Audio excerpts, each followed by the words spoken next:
if we look at how the most serious conflicts that are resolved peacefully get resolved, it's in part through candor. So let me just give you three historical examples. Britain and France, who almost went to war in 1898, ultimately through diplomacy became good friends and allies. Egypt and Israel resolved their differences, so war receded, although they certainly don't have what one would call friendly relations. And the Kissinger, Mao Zedong, Zhou Enlai, Nixon negotiations led to very serious improvement in Sino-American relations.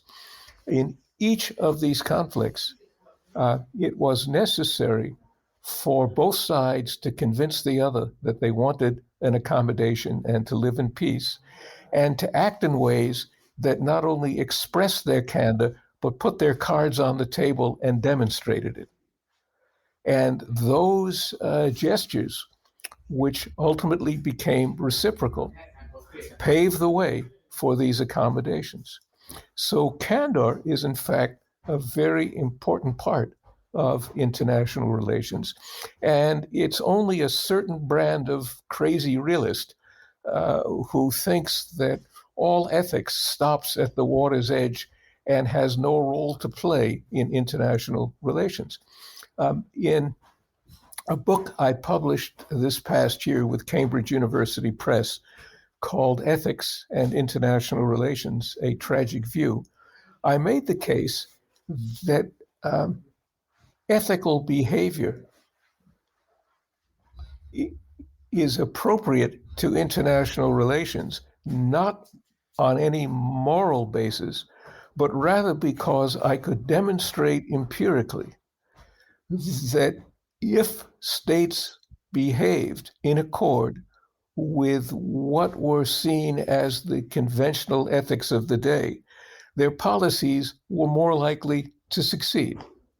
And when they violated those norms, their policies were less successful. So as a purely practical matter, I think I can demonstrate historically how relevant ethics and candor are to international relations. Now, this doesn't mean that every moment of the day that one should be completely candid. We don't do this in our personal relationships either. Occasionally we tell in English what are called, if one can still use the term these days, white lies, little lies, which we do so often to avoid embarrassing ourselves or other people. That's a very different kind of proposition.